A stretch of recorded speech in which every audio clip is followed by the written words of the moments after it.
Hello everybody, welcome to the Wonky Angle, where I talk about electronic music, both new and old.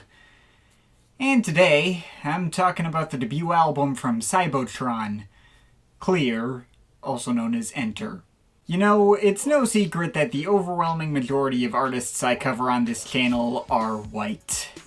That's obviously not specifically by design. I'd like to think that I give people of any background a chance, though I do also live in a system that tends to prop up white artists and is more likely to hand over success to them.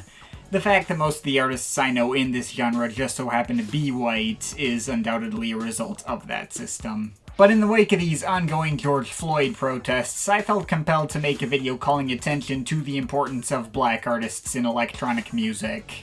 Because of course this genre, like basically all other ones, is still built on black culture. So many of the artists we know and love wouldn't be a thing if not for ideas that black artists set into motion, primarily through electronic music being heavily inspired by and adjacent to, if not right overlapping with, disco and funk and hip-hop.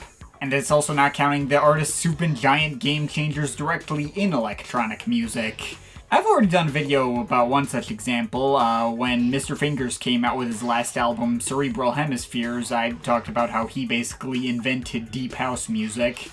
If you haven't already heard that album, this would be a good time as any to check that one out. Spoilers, it's also great. But here I think it's more fitting to go even further back than that. For this video, we're going all the way back to 1983, to the very beginning of the genre we now know as techno, and in the middle of a different scene called electro. This genre that combined early 80s hip-hop and funk inspired by the likes of Bootsy Collins, with Kraftwerk-style synths and drum machines, lots of TR-808s and 909s. While this scene is going on, this pair of producers from Detroit show up. Juan Atkins, who would later break off Cybotron and become an iconic name in his own right as Model 500 and Infinity, and Rick Davis, aka 3070, who kept up Cybotron by himself after Atkins left.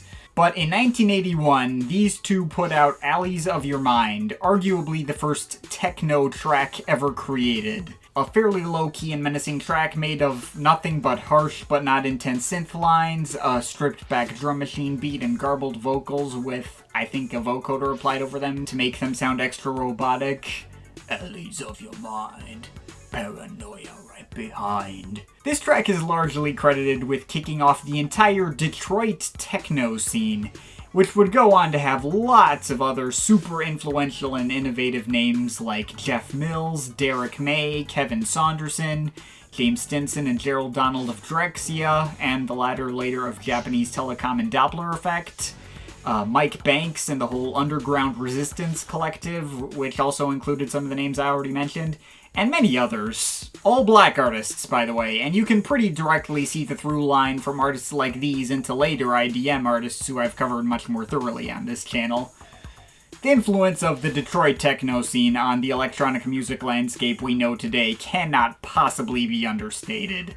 It may as well just not exist at all without artists like these. And this project I'm talking about today shows arguably the very beginning of all that. First released as Enter in 1983 and then reissued in 1990 and retitled Clear. That reissue is the version I'm used to listening to and the one currently available on Spotify, so it's the one I'm gonna talk about. The 1990 version shifts the track listing around from the original, adds one more track that wasn't there before, R9, and there was also a newer reissue in 2013 that adds a bunch of remixes and another extra track called Techno City that's notable for being sampled by 808 State when they made their track Donkey Doctor. But okay, enough historical context, time to talk about the album itself. This is a project that very much sounds like 80s. It's got that old school early 80s electro sound that is easily recognizable as from that era. But surprisingly enough, it doesn't come off nearly as dated as you'd think. For one thing, it's really well produced. I mean, a lot of old Detroit techno stuff doesn't sound that great by today's standards. You listen to some early Jeff Mills and UR stuff and it can feel really harsh, overbearing, and claustrophobic, which might have been part of the appeal, but I digress. Clear, on the other hand, is really well polished, has a well-balanced mix that feels like it could have been pulled off today, even has some poppier flavors to it, quite a few tracks with actual lyrics that show some kind of vision of a technological future, and aren't purely about the banging beats and nothing much else. Maybe the lyrics on this album can occasionally be a little corny looking back on them. Techno-fy your mind is a line that is said on this album. Though there are also tracks where the lyrics totally hold up, see Industrial Lies in particular. The singing on here is not very good or on key. Not sure whether it's Atkins or Davis at any point. Both here are credited with the vocals. But still, whichever one is singing on this, their voices still add to that kind of retro charm that this project has. I still definitely like their presence here. So, individual tracks. Going down the 1990 version's track listing, we start with the title track, Clear. This track is iconic. You may recognize its ascending cascades of bleeping synths from the many other tracks that have sampled it since. Really do like the fast-paced and crisp drum machine beats, which create a lot of driving groove, and the way all those plinking melodies go up against big bass rumbles and pad chords, and the voices, which are often pitched up and down and vocoded. It's a classic track, to say the very least. And the track that introduced me to this project as well when I was in high school. It was recommended to me through an old iTunes Essentials playlist that tried to capture the electro genre and included several tracks from this album. I just thought Cybotron was a really cool name for a band, so it stuck with me ever since. But moving on from there, you got the bonus track, R9, which honestly I can't truly imagine this project without.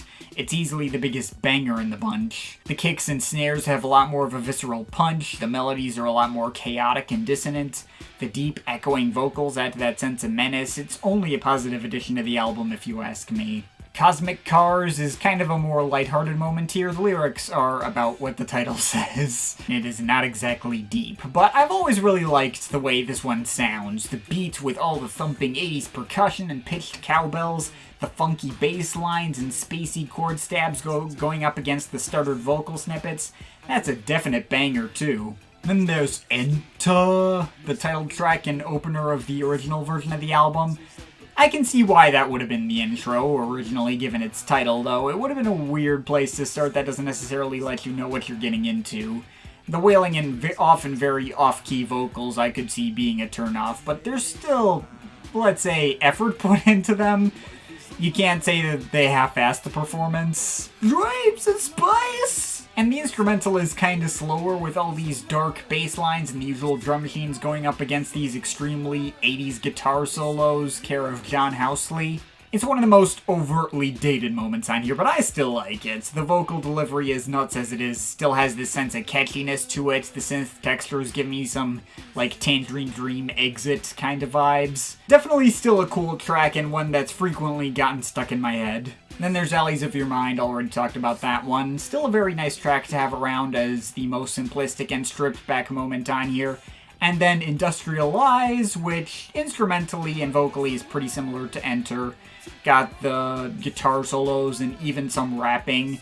Though I'm not complaining at all, given the rapping is about the BS of the military-industrial complex that definitely hasn't remained extremely relevant to this day or anything. That one really zipped up the favorites recently for pretty obvious reasons. Also like the piano intro on that one. The line has the almost singing on it one last time, though. That's probably the catchiest appearance of said vocals.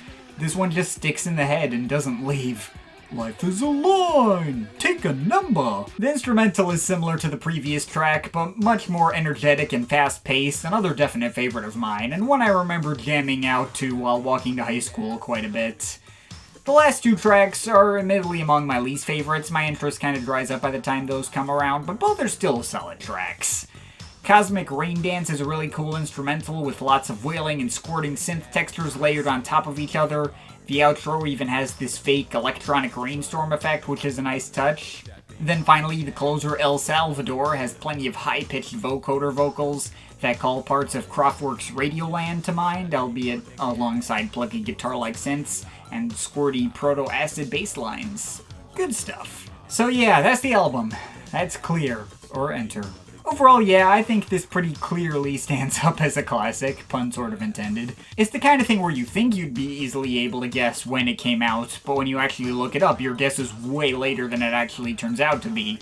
That this came out all the way back in 1983 still feels kinda weird. Needless to say, its effect on the electronic music world as a whole is still felt to this day. It's admittedly not an album I myself am always in the mood to listen to. There have been plenty of listens of this thing where it doesn't really hit, or I find the vocals annoying, or maybe some synth texture's a little grating. But given how far ahead of its time it was, and how well it still holds up now, I think I'd be willing to forgive that. Not much else to say. If you haven't already, definitely make sure to give this one a shot. I'm overall feeling an 8.3 out of 10. But of course, this is just my opinion. You can feel free to disagree with it, but I'd like to hear your thoughts, so leave the comments in the comment thing down there. Shout out to my Patreon supporters. There are some people you want to add yourself to that list or make me, or just link to my Patreons in the description. As well as that Black Lives Matter thing, which I will also link to if you want to help out that cause. But yeah, that's pretty much it. That's all for today. See you next time.